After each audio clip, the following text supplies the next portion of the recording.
Let's unpack this.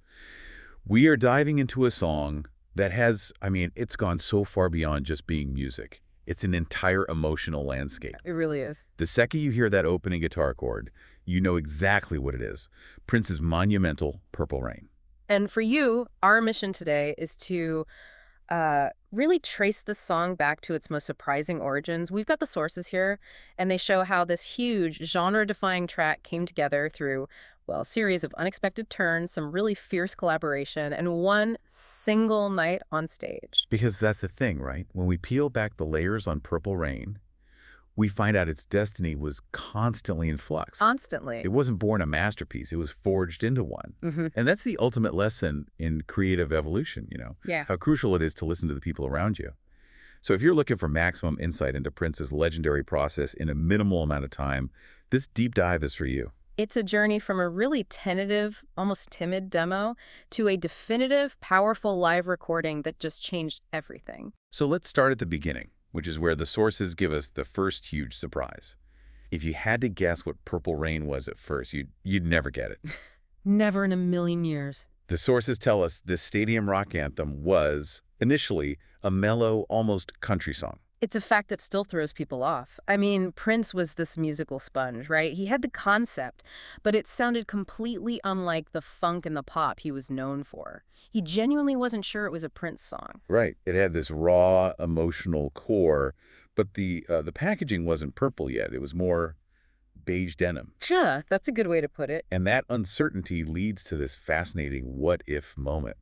He offered the track to Stevie Nicks. Imagine that. Imagine getting that phone call. Prince sends over this mysterious raw demo, and he wants one of rock's greatest lyricists to write the words. And he sent her, what, a 10-minute instrumental version? A 10-minute instrumental.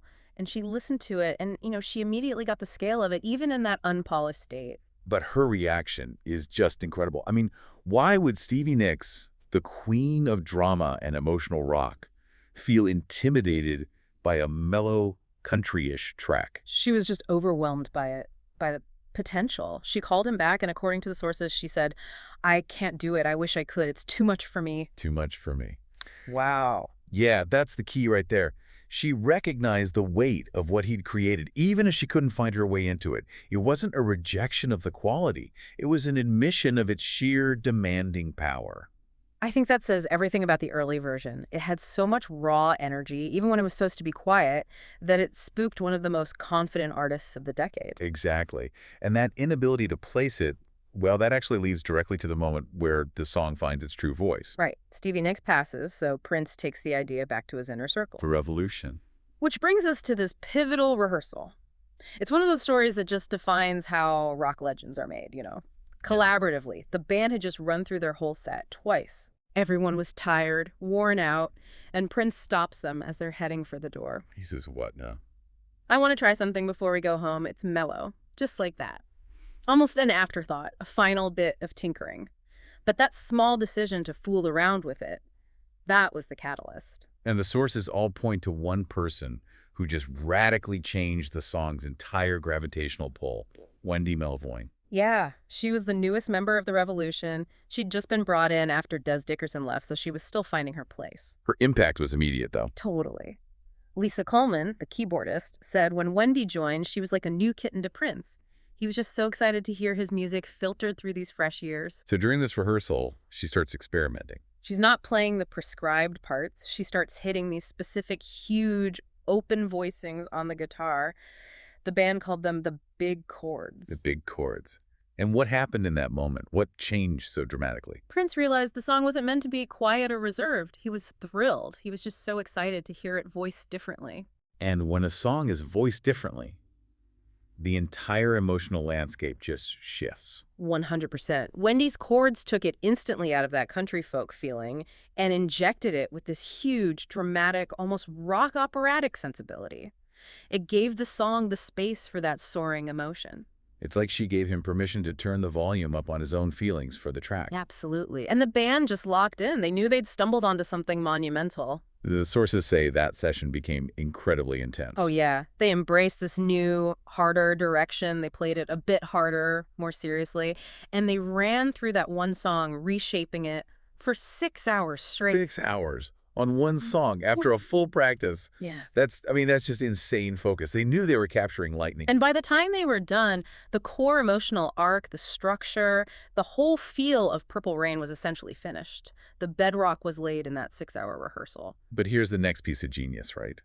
The final definitive version wasn't recorded in some pristine studio after weeks of polish. No, it was captured live, under immense pressure, on a sweltering night. Which brings us to the recording session that gave us the track we all know. The foundational track, the one with that sprawling, iconic guitar solo, recorded live at a benefit concert for the Minnesota Dance Theater, August 3rd, 1983. At a venue that was sacred ground for him, the First Avenue Club in Minneapolis. And this wasn't just a regular gig. The pressure was enormous. Huge. Not only was a mobile recording truck parked outside capturing everything, but it was also Wendy Melvoin's first ever show with the Revolution. Her public debut, her anointing, as they called it, into the band. And on that night, they decided to record their potential career-defining single. I know. Talk about high stakes. The pressure on her must have been astronomical. How did Prince handle that? The sources say he was incredibly supportive, helping her relax, reminding her they were a unit. He needed her confidence to bring that rehearsal magic to the stage. And the atmosphere. Yeah. The band's descriptions of it are so vivid. Oh, totally. Bobby Z described the scene. It was August, 90 degrees, humid, wet, sweaty and smoky and vibey as hell. The place was jam-packed. You can almost feel the energy. And Prince was just electrified by it. Completely. He kept telling the band, we're making history tonight. He knew that combination of things, Wendy's debut, the new song, the energy of his home crowd. He knew it was going to create something transcendent. And it absolutely did. They captured 3 major songs that night. I Would Die For You, Baby I'm a Star, and of course Purple Rain. Those basic live tracks became the album masters. But this is where you see Prince's genius as an editor come into play. The live recording they captured that night, it was over 13 minutes long. 13 minutes, wow.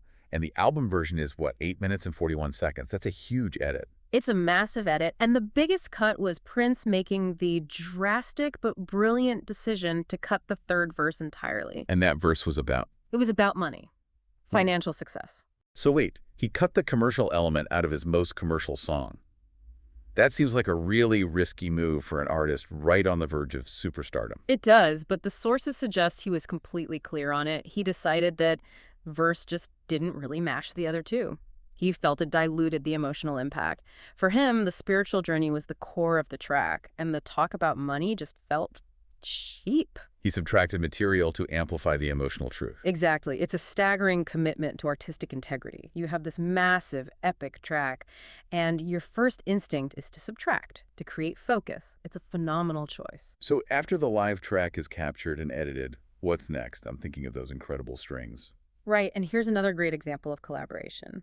The sources credit Lisa Coleman with those famous orchestral string overdubs. So they weren't done by, like, a major studio orchestra? Not at first, no.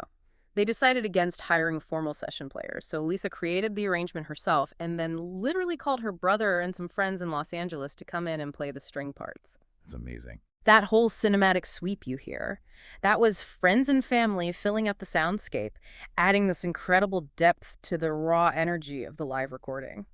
It feels so much more organic and DIY that way. It fits his whole aesthetic perfectly. And for our listeners who are musicians, what about the technical details? The key? The sources confirm the song is written in the key of B-flat major. And, B-flat is often used for a sense of nobility or grandeur, but it can also be used in these really mournful romantic pieces because it has this inherent richness. The grand and the sorrowful. That combination perfectly encapsulates the feeling of Purple Rain. So we have the full journey. From a mellow country song rejected by Stevie Nicks, transformed by Wendy Melvoin's big chords, recorded live in a sweat-soaked club, and then meticulously edited. Which brings us to the meaning. The title itself is far from straightforward. Not at all. It moves beyond a simple ballad into something deeply spiritual and, apocalyptic. Okay, segment 4. The cryptic metaphysical meaning. What did Prince actually say Purple Rain was? He was always drawing on these intense metaphysical concepts. And he broke down the symbolism of the color itself. He said, when there's blood in the sky, red and blue, purple. So red for the blood, the pain, the struggle, and blue for the heavens, something pure or celestial. Purple is the fusion of that. Exactly. But it went even deeper for him. His full interpretation was Purple Rain pertains to the end of the world and being with the one you love and letting your faith God guide you through the purple rain. So it's not just heartbreak.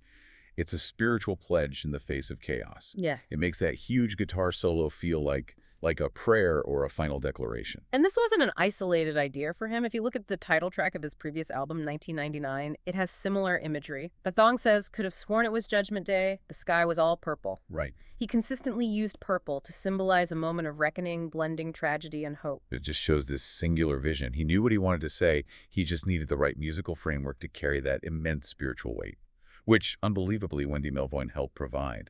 It's just wild to trace it from that gentle offering for Nyx to this masterpiece forged in the heat of a Minneapolis club. And the success was, immediate. Immediate and undeniable. It peaked at #2 on the Billboard Hot 100, which is staggering for such a long, dramatic song. Though we have to note the historical injustice. Yeah. It was famously kept out of the #1 spot for 2 weeks by When Ham's Wake Me Up Before You Go Go. A true cultural clash for the ages. But, Wham had the fleeting pop moment. The legacy of Purple Rain is permanent. It's ranked number 18 on Rolling Stone's 500 Greatest Songs of All Time. And that legacy was sealed, I think, in 2007 at the Super Bowl XLI halftime show. Oh, the Rain game. Exactly. A huge storm in Miami. It's pouring rain during his performance. And as the story goes, he reportedly asked the producer, "Can you make it rain harder?" Of course he did. And he proceeded to perform Purple Rain as the finale, bathed in purple light, while actual sheets of rain fell on the stage. It was perfect. Almost supernatural. It was as if the universe just decided to validate his metaphysical interpretation on live TV. But let's bring it back to the creation process, to the core of what we've pulled from the sources today. And for you, consider this final thought. The big takeaway. Yes. Think about that live version being 13 minutes long and Prince immediately cutting the verse about money because it diluted the emotional impact. Right. For an artist on the brink of the biggest commercial success of his life, he chose subtraction. He cut the easy commercial part to increase the song's spiritual and emotional force. It really makes you question where our own focus lies. It does. It invites you to consider how often in our own work, whether it's in communication or design or business, we feel we have to add more, to make things longer, to include that commercial justification. Prince showed that one of the most powerful artistic decisions you can make is to value brevity and intentional focus over excess, especially when that excess just distracts from your genuine emotional core. What do you need to subtract today to make your masterpiece better?